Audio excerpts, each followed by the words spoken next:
لحظة بس. سامعني كويس صح؟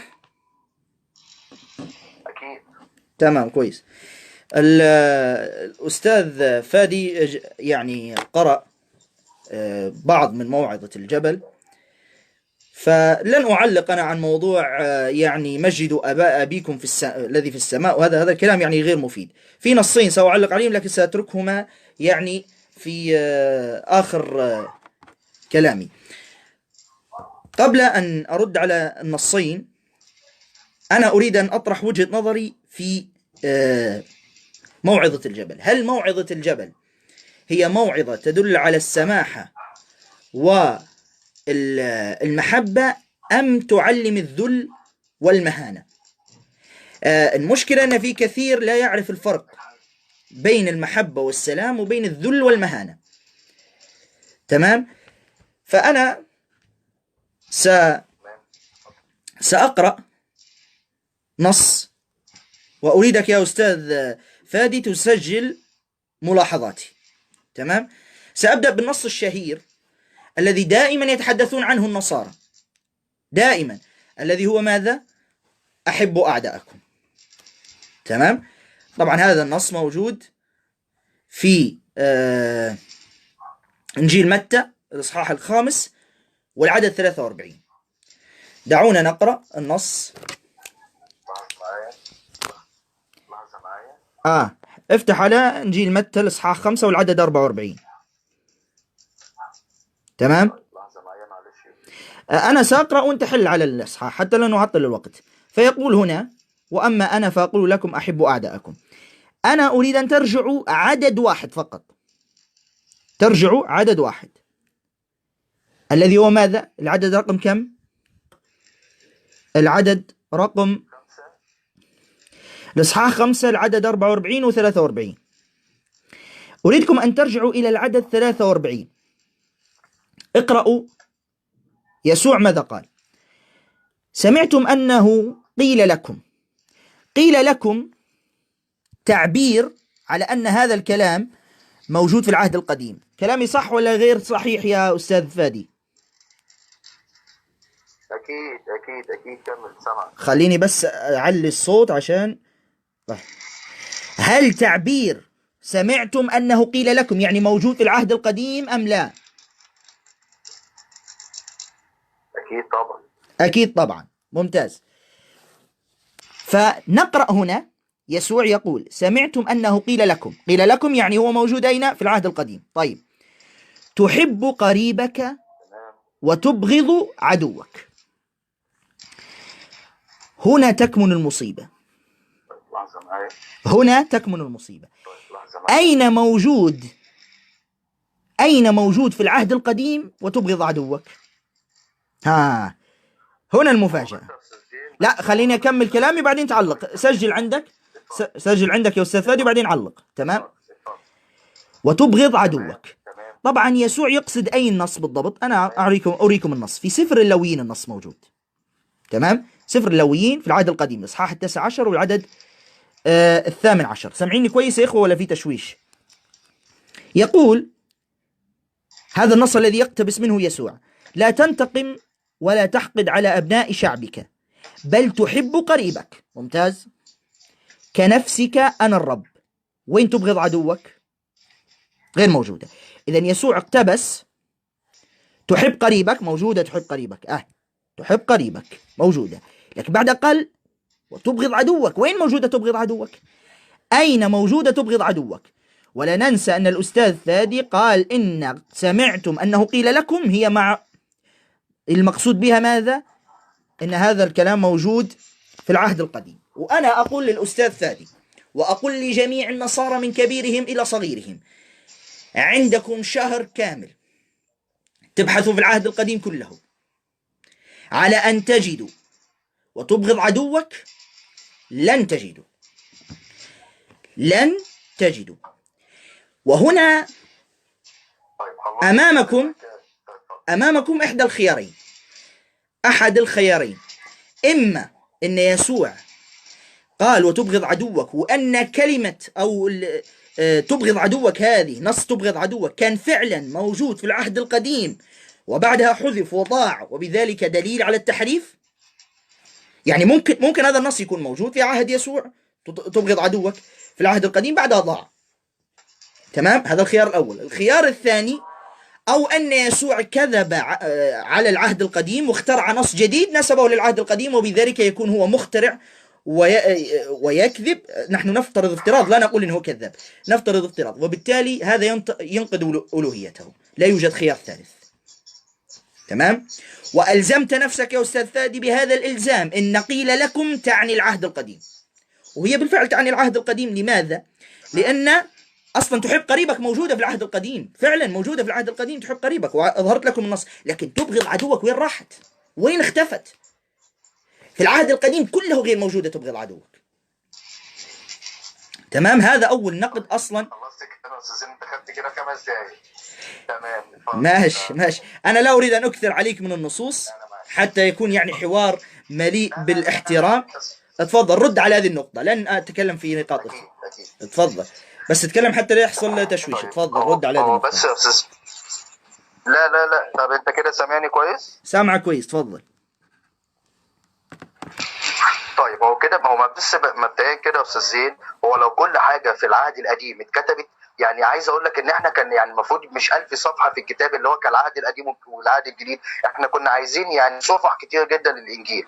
بس هي الفكره نفسها ان هو المسيح لما قال تحب قريبك وتبغض عدوك، حتى لو الكلمه نفسها ما اتقالتش، بس حضرتك لو انت دارس العهد القديم كويس هتعرف ان كان الناس كان معظمها اشرار، فيهم شر جامد.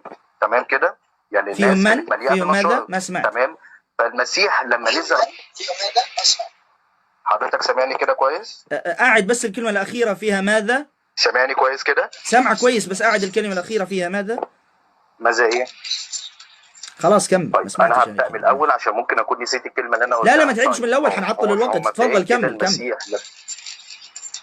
طيب تمام. طيب هو المسيح لما نزل وقال تحب قريبك وتبغض عدوك، هو المعنى كده ان هو لما المسيح قال تبغض عدوك ان الناس في العهد القديم كانت مليئة بالاشرار، ما حدش ما غلطش. الانبياء حتى اللي نزلوا، كل الانبياء اللي نزلوا على الارض كلهم غلطوا، ده بلا استثناء ما عدا المسيح. طيب تسمح لي اقول ملاحظة هنا بس؟ بيقصد هنا ان هو النص يقول قيل لكم، ما قال، ما تحدث عن افعال البشر، هو قال قيل لكم. قيل لكم تبغض عدوك، اين قيل لهم ابغضوا اعداءكم؟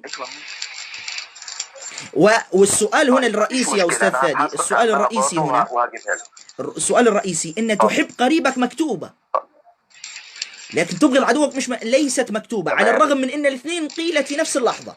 يسوع قالها في نفس اللحظة، قال سمعتم انه قيل لكم تحب قريبك وتبغض عدوك. تحب قريبك موجودة بس تبغض عدوك غير موجودة، فهو يتكلم عن شيء مكتوب. هذه نقطة أريد أن أقولها. هو يتكلم عن شيء مكتوب، والدليل انه هو يتكلم عن شيء مكتوب ان تحب قريبك مكتوبة، ولا يتكلم عن قول. لا مش شيء مكتوب، هو قال لك قيل لكم، ما قالكش مكتوب لكم يا استاذ زين، بس عشان بس ايه لا بس تمام يعني اوكي جميل، ممكن بس ارد على هذه النقطة. قيل لكم، ما قالش كتب لكم. لا تمام، لا ممكن ارد بس على هذه النقطة تسمح لي؟ اول شيء يا استاذ فادي، اول شيء انت الزمت نفسك من البداية، سألتك هذا السؤال لاني انا اعرف ان هذه الاجابة ستكون. قلت لك قيل لكم تعتبر او تعبير عن ماذا؟ قلت لي يعني مكتوبة في العهد القديم. قلت لك مكتوبة في العهد القديم، قلت لي اكيد طبعا. قلت هذا الكلام صح ولا لا؟ لا ايوه ماشي، انا بقول لك ان انا هسألك عنها، انا ما قلتش ان برضه، انا ارجع واقول لك برضه ان انا برضه في العهد القديم ما قريتش فيه كتير يعني. تمام، بس عشان بس اكون واضح قدامك او ماشي، بس اكمل بس النقطة الثانية. قلت لك ان انا هبحث لك عنها وهبقى موجود. تمام ارد بس اكمل النقطة الثانية. النقطة الثانية الدليل، الدليل ان يسوع لما يقول قيل لكم يتحدث عن شيء مكتوب. اسمعوا الأدلة كالتالي. أول دليل، يسوع قال سمعتم أنه قيل لكم عين بعين وسن بسن. هذه مكتوبة أم ليست مكتوبة؟ أجبني يا أستاذ فادي. عين بعين وسن بسن مكتوبة أم ليست مكتوبة؟ طب لحظة معايا، ركز في سؤالي. عين بعين بسن اللي هي في إنجيل متى برضه، صح كده؟ نعم ما لا سأعيد عليك السؤال. يسوع قال في موعظة الجبل، في نفس الموعظة دي، قال سمعتم أنه قيل لكم عين بعين وسن بسن. عين بعين وسن بسن مكتوبة أم ليست مكتوبة؟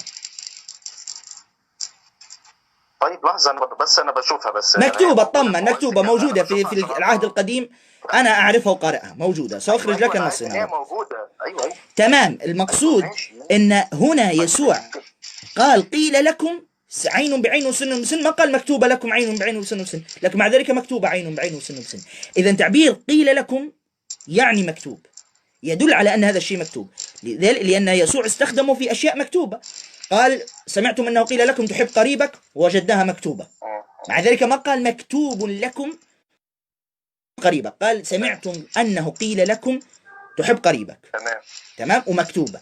إذا مش شرط يعبر يقول سمعتم سن بسن وأما أنا فأقول لكم.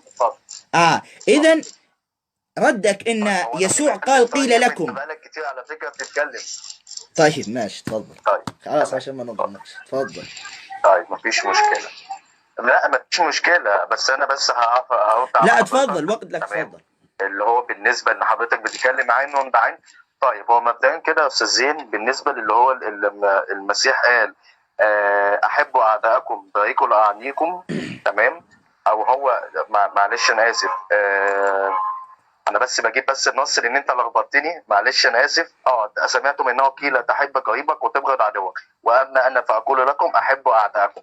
تمام. المعنى هنا يا استاذ زين اللي هو المسيح بيتكلم عنه ان انا زي ما وضحت لك ان في بدايه البشر او بدايه خلق البشر كان الناس فيهم شر، كان الناس اشرار. تمام. فطبعا ربنا تمام اتكلم مع الانبياء. تمام. وكان طبعا على موسى ان هو نزل بالتوراه. تمام. وقال له الوصايا 10 دي موجوده عندنا، مش عارف دي موجوده عندكم ولا لا. تمام. اللي هي لا تقتل، لا تزن، لا تشهد بالزور. تمام كده عندنا. فهنا المسيح لما نزل، المسيح يقصد او بيتكلم ان هو تمام، المسيح يقصد او بيتكلم ان هو قال لك ان انتوا قيل لكم. طيب انا هقول لك على حاجه، يعني ممكن انا ارد عليك في السؤال ده، بس احنا عايز اقول لك ان هو حتى لما المسيح برضه قال ان هو قد قيل لكم، ان طبعا ان هو في ناس كانت بتطلق امرأتها، ده في العهد القديم. تمام. لحظه معايا هجيب لك الشاهد بتاع الايه، لحظه معايا. وانا عارف ان هو وقيل من طلق امرأته فليعطيها كتاب طلاق. تمام. واما انا فاقول لكم ان من طلق امرأته الا لعله الزنا يجعلها تزني، ومن يتزوج مطلقه فانه. لان انا بالمسيح بيقولوا ان كان زمان في العهد القديم يا استاذ زين كان في طلاق، طبعا عشان كان من الناس كان قلوبها مليانه شر طبعا. تمام. لكن لما المسيح نزل، المسيح بيقصد او بيتكلم ان هو بيقول ان من طلق امرأته الا لعله الزنا. يعني احنا عندنا حته الطلاق تمام في عله الزنا، لكن مش معنى ان هي تكون زانيه بس عشان خاطر برضه الاخوه يفهموا، او ان هي مثلا زانيه. انت ملاحظ انك خرجت عن الموضوع، ده مش معناه ان احنا ما عندناش حته طلاق. طيب مفيش مشكله، انا خرجت عن الموضوع وهخش في الموضوع تاني. طيب تمام. لا خلاص معايا. هي شوف يا استاذ فادي، حتى لا نعطل المشاهد ونعطلك وتعطلني، هي باختصار عندك نص فيه تبغض عدوك هاته، ما عندكش تقول انا ما عنديش وانتهى الموضوع. طيب تمام. يعني ما حتى لا نلف ونتكلم ونكثر الكلام. طيب هو ايه معنى تبغض عدوك؟ او النبي المسيح بيتكلم ان انت قلت لي احبوا اعداءكم. المعنى هنا يا استاذ زين مش احبوا اعداءكم، ان هو وضح قال لك مثلا ايه، احبوا مثلا الجماعه الاسلام، احبوا الجماعه الشيعيه. لا لحظه، ما تكلمنا عن هذه النقطه، ما تكلمنا عن هذه النقطه. لا زال انا بكلمك. لما اتكلم عن هذه النقطه رد عليها بعد ما اتكلم عنها. طيب انت كملت وقتك الان، اكملت وقتك، اعطيتك اظن وقت تتحدث فيه، وخشيت في دخلت في طلاق وزواج يعني دخلت في اكثر من موضوع. طيب انت بتقول انت عايز فكره ان هو تحب قريبك وتبغض عدوك، وانا وعدتك وقلت لك ان انا هجيبها لك. ماشي خلاص تمام، وانا اعطيك شهر، وبالاضافه اعطيك جائزه معاها اذا اخرجت لي نص تبغض عدوك من العهد القديم. ماشي. ما هي مش بالمعنى ان هي تبقى مكتوبه، بس اكيد موجوده، او ان ربنا تلاقيها على نبي من الانبياء. تمام. اوكي. اطلعها في الاول ان انا اطلعها على نبي من الانبياء في العهد القديم. اين؟ طلعها عادي في العهد القديم كله من اوله الى اخره. ايوه. ما في